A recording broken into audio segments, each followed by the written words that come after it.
गंजाम जिलार ऋषिकुलिया मुहाण अंचल समुद्र बेलाभूमि में वर्तमान विरल अलिव भिडले कईंच अंडारू छुआ फुटिबा आरंभ होइछि।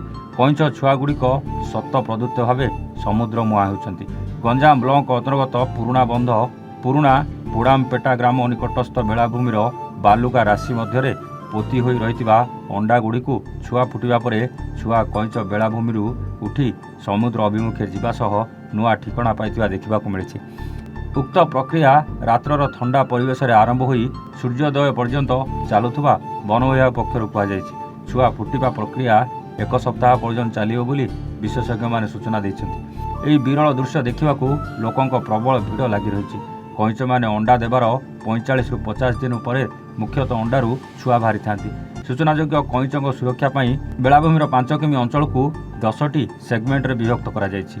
प्रत्येक सेगमेंट रे सुरक्षा पाई कर्मचारी रहिछन्ति। एथिरे प्राय 70 रु 80 जन कर्मचारी रहिछन्ति। चलित वर्ष प्रथम पर्याय 6,98,718 एवं द्वितीय पर्याय 2,05,799 माँ कईंच अंडादान करथिले।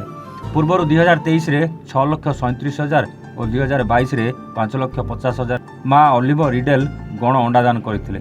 2024 रे पागर अनुकूल अवस्था नथिबारु गण अंडादान होई पार नथिला। गंजामरू जगन्नाथ साहू रिपोर्ट, ए1 ओडिशा।